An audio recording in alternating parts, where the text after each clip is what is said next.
Hello guys, the depth queen स्वागत करती है अपने डार्क डेप्थ वर्ल्ड में।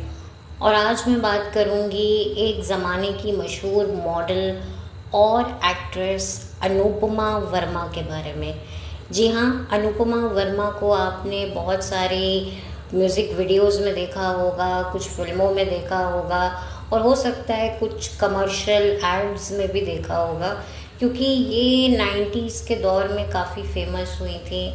और अगर आप लोगों को मैं बताऊं तो इनके कुछ म्यूज़िक वीडियो भी काफ़ी पॉपुलर हुए थे। जैसे कि पहले के ज़माने में ना पुराने गानों का रीमेक्स काफ़ी फेमस होता था, काफ़ी पॉपुलर होता था, जैसे कांटा लगा, बिन तेरे सनम। तो ऐसे ही एक फ़िल्म आई थी 70s के एरा में, अजनबी करके, जिसमें राजेश खन्ना और जीनत अमान थे। उनका एक गाना था फिल्म का, अजनबी फिल्म थी, तो उसका एक गाना था भीगी भीगी रातों में।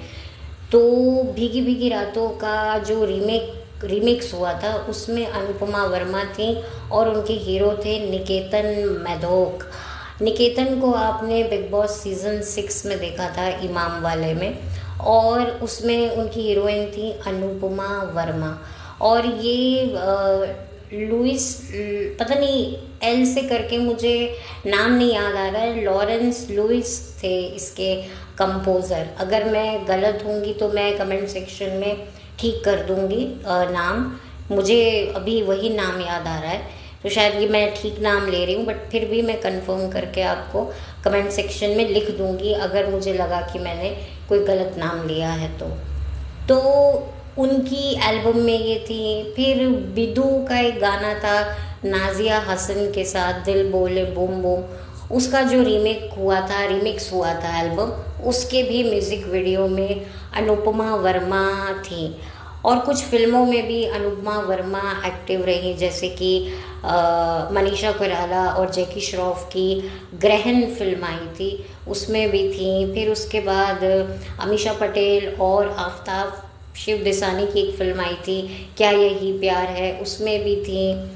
और भी कुछ फिल्मों में थी, जैसे वध नाम की एक सस्पेंस मिस्ट्री फिल्म आई थी, उसमें नाना पाटेकर थे, उनकी वाइफ का रोल भी अनुपमा वर्मा ने निभाया था। तो अनुपमा वर्मा उस टाइम पर बहुत ही पॉपुलर थी, फेमस थी, और उसी की वजह से उन्हें बिग बॉस सीज़न 1 का भी जो है ऑफ़र मिला और वो वहाँ पर बाकायदा कंटेस्टेंट बन के रही और उनको लोगों ने वहाँ पर पसंद भी किया और घर के बाहर भी उनको लोगों ने काफ़ी अप्रिशिएट किया। इनफैक्ट घर में सबसे ज़्यादा उनकी बॉन्डिंग घर के जो मेल कंटेस्टेंट थे उनके साथ भी अच्छी रही, और दूसरा राखी सावंत और कश्मीरा शाह के साथ भी उनकी बॉन्डिंग काफ़ी अच्छी रही। वो बात अलग है कि बाकी लोगों के साथ उनकी बनी नहीं। दीपक तिजोरी जो मशहूर फिल्म डायरेक्टर एक्टर हैं, उनके साथ भी उनकी बॉन्डिंग काफ़ी अच्छी थी। और आर्यन वैद नाम के एक्टर मॉडल के साथ उनका रिलेशनशिप डेवलप हुआ था। इनफैक्ट आप, अगर मैं खुल के बोलूँ तो बिग बॉस सीज़न 1 की पहली जो जोड़ी बनी थी, सीज़न फर्स्ट जोड़ी जो काफ़ी पॉपुलर हुई थी, वो आर्यन वैद और अनुपमा वर्मा की हुई थी। मैंने बिग बॉस सीज़न 1 के ऊपर भी बात करी है, आप चाहें तो मेरे चैनल पर देख सकते हैं, मतलब सुन सकते हैं। ये मैंने अपने ऑफ कोर्स स्टार्टिंग के इनिशियल डेज में मैंने बनाया था, तो उसमें भी मैंने अनुपमा वर्मा के बारे में थोड़ी बहुत बात की थी। लेकिन यहाँ पर मैं आज पूरी तरीके से अनुपमा वर्मा को तवज्जो देना चाहूँगी, क्योंकि काफ़ी समय से अनुपमा वर्मा कहाँ हैं वो कुछ नहीं पता है। मैंने उन्हें सोशल मीडिया पे ढूंढा और फाइनली वो मुझे थैंकफुली मिली, और वो ठीक हैं, स्वस्थ हैं, और आज भी उनके चेहरे पर वही मासूमियत मुझे दिखाई देती है जो मुझे बिग बॉस के वक्त उनके चेहरे पे दिखाई देती थी। मुझे पर्सनली अनुपमा वर्मा काफ़ी अच्छी लगती थी। वो बात अलग है कि हम लोग तब बहुत यंग थे, तो हमें समझ नहीं आता था कि वो क्यों रो रही है। वो बड़ी इमोशनल किस्म की लड़की थी और बहुत ही एक टिपिकल लड़की होती है जो बड़ी प्यारी सी, मासूम दिल की, सेंसिटिव, केयरिंग, हम्बल, वो सारी क्वालिटी अनुपमा वर्मा में थी। वो सारी क्वालिटी थी कि भाई वो फेक नहीं है, वो रियल है, वो जेन्युइन लोगों को पसंद करती है, वो जेन्युइनली सबकी केयर करती है, वो एक मुखौटा पहन कर नहीं रखती है। तो ये सारी क्वालिटी अनुपमा वर्मा की थी और मुझे तो पर्सनली अनुपमा वर्मा काफ़ी अच्छी लगी थी। और मुझे अब समझ में आता है कि वो क्यों कश्मीरा को सपोर्ट करती थी, क्योंकि उस टाइम पर हम लोग क्या थे, हमें जो दिखता था हम उस पर विश्वास कर लेते थे। लेकिन अब हमें समझ में आ रहा है कि नहीं, वो गेम जिस तरीके से हमें दिखाई दिया, वो गेम एक्चुअली कुछ और था। शायद उस टाइम पर हम लोग इतने शातिर नहीं थे, इतने खुराफाती नहीं थे जितने आज हम लोग शातिर और खुराफाती हो चुके हैं। उस टाइम पर हम बड़े मासूम थे। बट खैर, उस मासूमियत वाले वक्त में भी मुझे अनुपमा काफ़ी अच्छी लगती थी, काफ़ी प्यारी लगती थी। और वो सारी क्वालिटीज़ उनमें थी जो एक लड़के को पसंद आ सके। और जो आर्यन वैद ने अनुपमा की पैम्परिंग करी है, जो स्पेशल फील कराया है। हालांकि उस टाइम पर ये वर्ड्स इतने चर्चित नहीं होते थे, ना इनके बारे में लोग जानते थे कि भाई स्पेशल फील कराना, पैम्परिंग कराना। लेकिन अब मुझे समझ में आता है, क्योंकि अब हम लोग इन सारे वर्ड से बड़े वाकिफ़ हो गए हैं और बड़े पर्सनल तरीके से हम वाकिफ़ हो गए हैं। तो अनुपमा वर्मा को बहुत ज़्यादा अटेंशन आर्यन वैद ने दिया। आर्यन वैद ने, शायद, हाँ यही नाम है, मैं थोड़ी कंफ्यूज हो गई। और एक तरीके से बात जो है वो शादी तक भी पहुंच गई थी और लोगों को लगने लगा कि भाई ये तो निकल कर ही शादी कर लेंगे। इनफैक्ट आर्यन के पेरेंट्स से भी पूछा गया तो उन्होंने कहा कि भाई हम शादी करवा देंगे अगर आकर हमें बोलेंगे तो। क्योंकि पहले बिग बॉस एक अलग तरीके से बनता था, कंटेस्टेंट्स की फैमिली को भी इसमें इन्वॉल्व किया जाता था और झगड़े के वजह से इन्वॉल्व नहीं किया जाता था। आजकल तो फैमिलीज़ भी आपस में लड़ती हैं, भिड़ती हैं, उनको भी घर में बुला लेते हैं, वो भी झगड़े टंटे करते हैं। पहले वो वाली बात नहीं होती थी, पहले फैमिली को फैमिली की तरह ही इज्जत दी जाती थी। तो ये ऐसा लग रहा था। अच्छा, शायद मुझे नहीं पता मैंने ये बात बोली है या नहीं बोली है, बिग बॉस के एक सीज़न में जब अली गोनी और Jasmin Waseem as a couple बने थे, तो जब जैस्मीन का इविक्शन होता है तो जो धाड़े मार मार के अली रोया था, तो लोग बोले थे अरे भाई क्या बॉयफ्रेंड है। लेकिन मैं आपको बता दूं कि ये कोई पहली बार नहीं था। हम लोग गवाह हैं, मैं गवाह हूँ कि बिग बॉस सीज़न 1 में हमने आर्यन वैद को देखा था अनुपमा के लिए रोते हुए। जब आर्यन वैद जो है वो इविक्ट होकर बाहर निकला था और अरशद वारसी के साथ स्टेज पर था, तो लिटरली वो रो रहा था अनुपमा के लिए। और उसको रोता देखकर हो सारी लड़कियों ने अपनी चूड़ियाँ तोड़ दी थी कि हाय ये लड़का हमें क्यों नहीं मिला, हाय हाय हम कितनी ज़्यादा जो है दुर्भाग्यशाली हैं कि ऐसा मर्द हमारे जीवन में नहीं है। और देखो अनुपमा कितनी खुशकिस्मत है जिसको ऐसा बॉयफ्रेंड मिला है। हमारा पति बॉयफ्रेंड तो हमारे लिए अगर ऐसे रोए तो बात ही क्या है।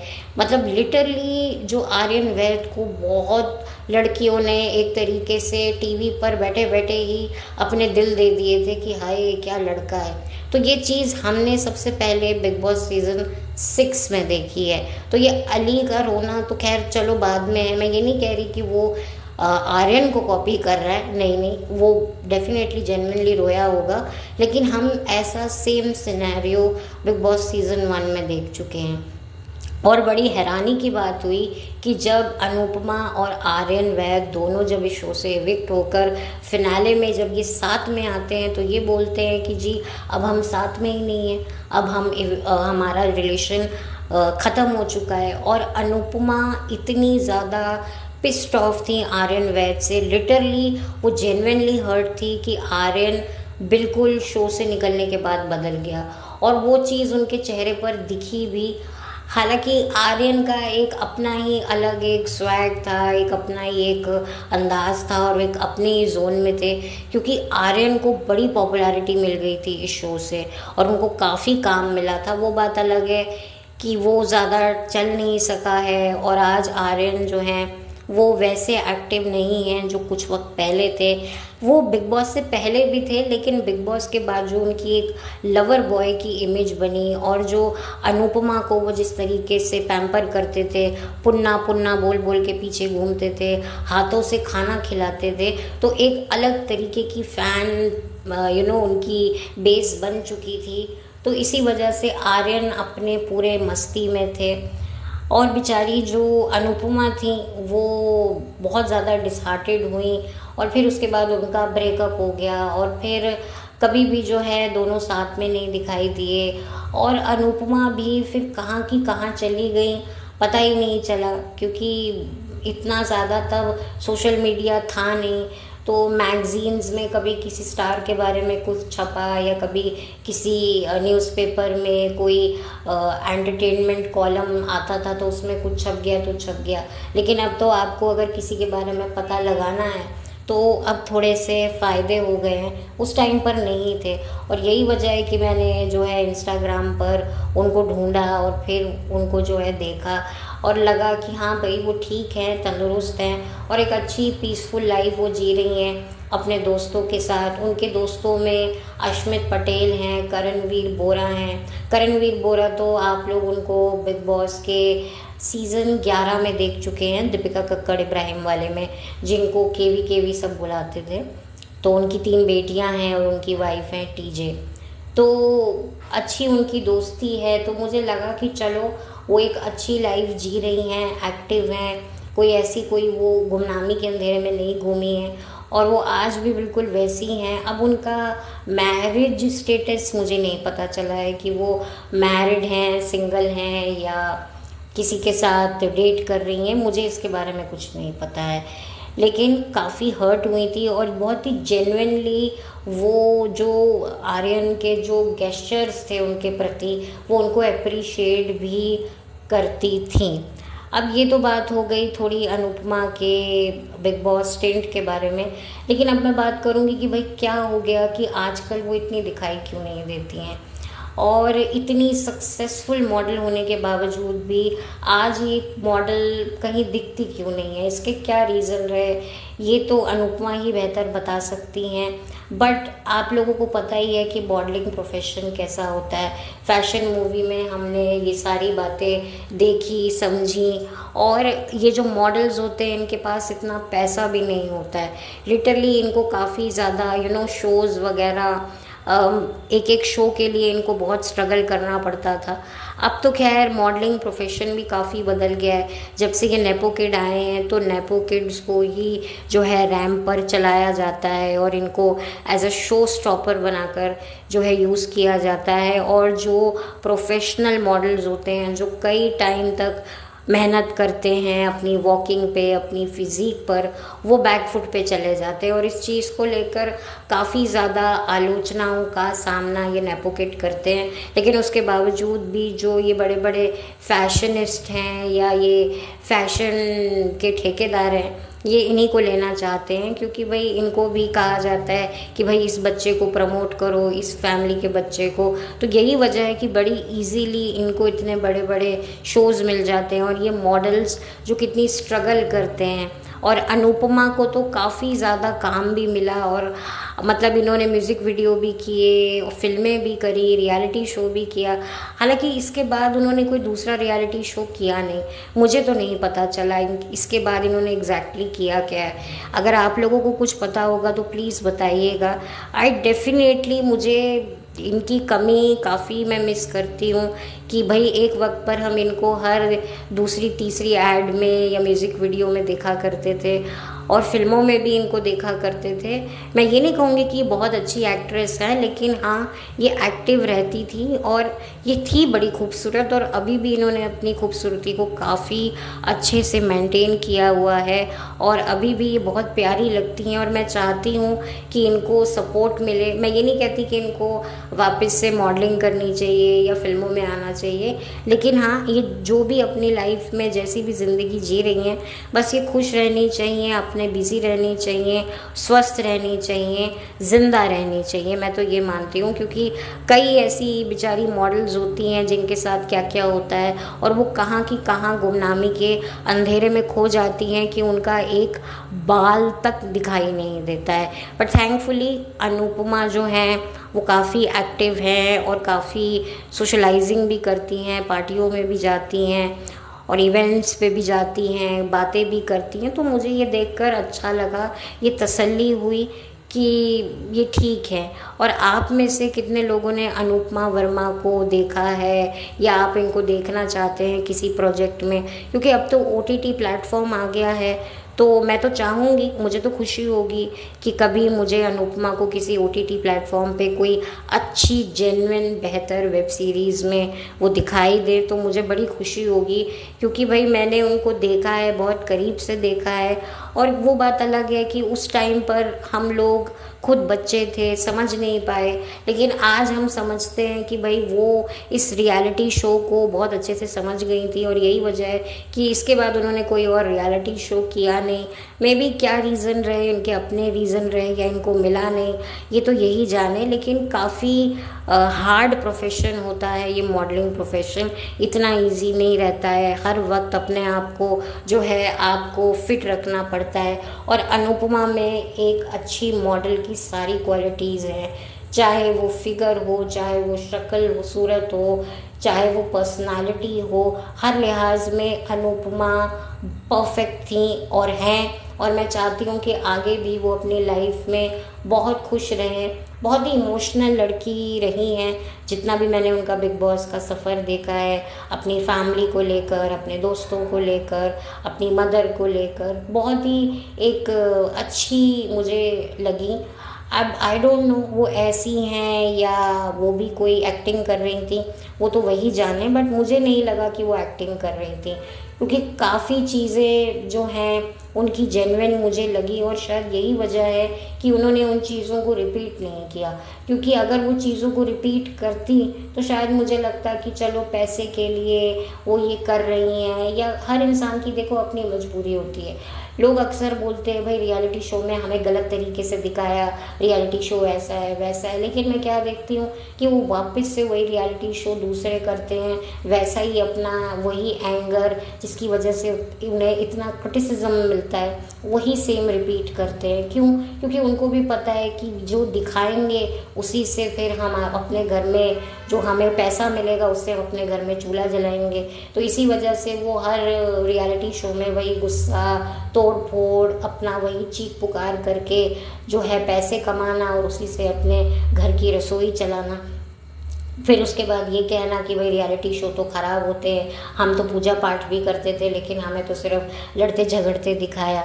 तो फिर भैया आपने फिर और रियलिटी शो किए क्यों? क्योंकि आपको पैसे की ज़रूरत थी। बहुत कम लोग होते हैं जो पैसे को तवज्जो नहीं देते हैं, वो देते हैं अपनी मेंटल पीस को। भले ही उनको पैसे की ज़रूरत होती है, मॉडल्स के पास काम ही कितना होता है, कब उनको शो मिलता है, क्या होता है, कैसी उनकी स्ट्रगल होती है, वो आपको सबको पता है। भले ही लोग कहते हैं कि भाई modelling industry female dominating industry है, लेकिन फीमेल डोमिनेटिंग इंडस्ट्री होने के बावजूद भी आप देखिए कि कंपटीशन कितना है। हर कोई जो है वो काम करना चाहता है। और अब तो जब से नेपो किड्स आए हैं, नेपो लड़कियां आई हैं, तो वो कहती हैं कि भाई हमें मॉडलिंग भी करनी है, भले उनकी हाइट फिगर उससे मैच करे या ना करे, स्पेशली हाइट, तो भी उनको जो है वो मौका मिलता है फ्रंट फुट पे सामने आकर रैंप वॉक करने का। तो ये तो आप देख ही सकते हैं। तो ये बेचारी जो वाकई मेहनत करके अपनी क्रेडिबिलिटी कैपेबिलिटी के चलते वाकई जिन्होंने इतना नाम बनाया है, आज वो कहाँ हैं किसी को भी कुछ पता नहीं है। बहुत चंद ही लोग होंगे जो उनके बारे में जानते होंगे या जो भी हमारे जैसे लोगों को पता होगा।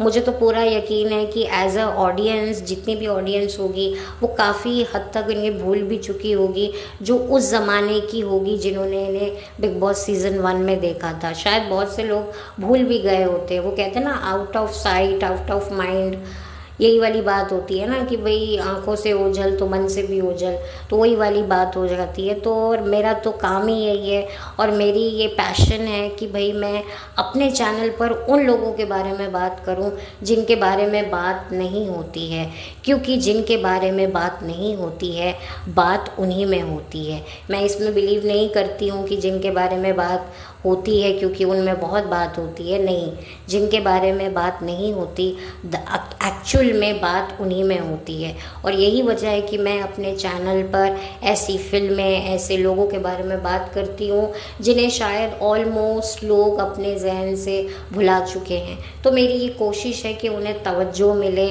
और मैं चाहती हूँ कि अनुपमा को ज़्यादा से ज़्यादा लोग जो हैं वो सपोर्ट करें। और मैं ये नहीं कहती कि उन्हें बॉलीवुड में काम करना चाहिए, ओटीटी पे डेफिनेटली काम करना चाहिए, ये उनकी अपनी मर्ज़ी है। एंटरटेनमेंट इंडस्ट्री अब लायक तो है नहीं, बट हाँ इसी तरह वो एक्टिव रहें, जो भी लाइफ में वो अपने डिसीजन लें उनसे उनको जो है हमेशा तसल्ली मिले और उन्हें हमेशा खुशी मिले। जो भी उनके लाइफ के डिसीजन हो वो सही हो, मैं बस यही कामना करती हूँ और यही प्रार्थना करती हूँ कि वो अपनी आने वाली ज़िंदगी में जो है वो बहुत अच्छी लाइफ जिएं।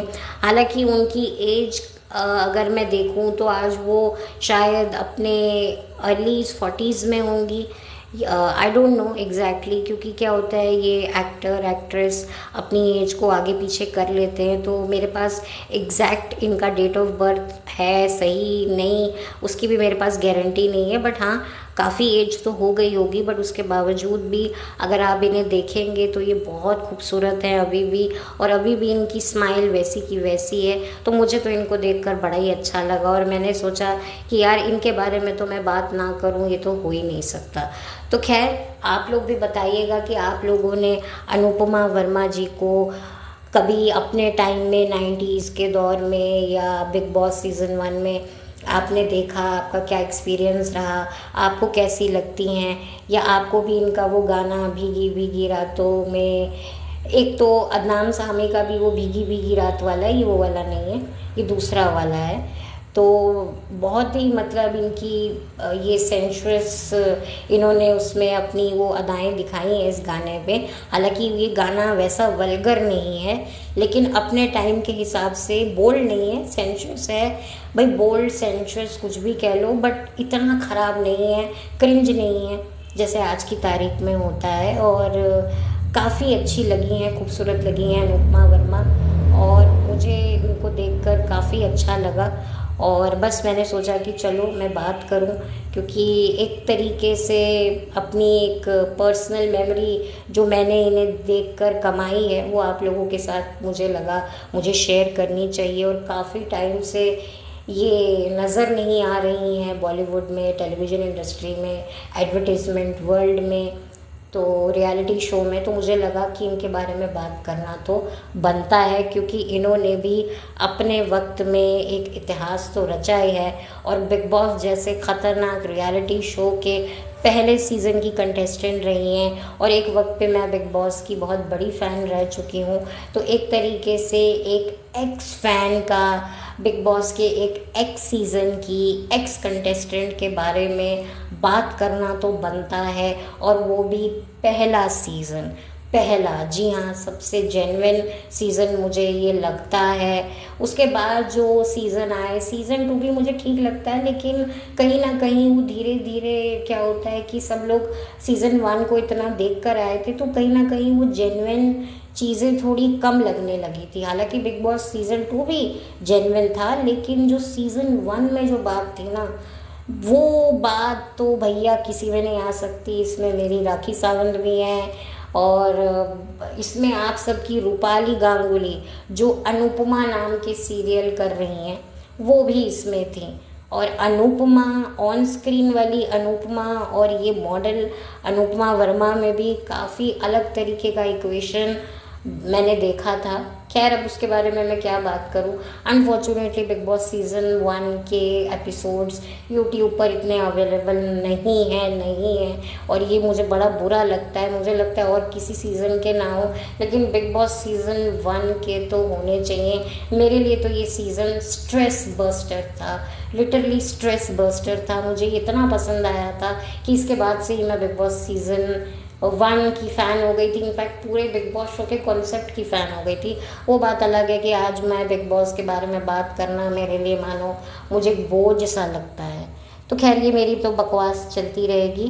तो चलती हूँ, लौट कर मिलती हूँ एक नए धमाकेदार वीडियो के साथ। तब तक thank you so much, have a blessed day.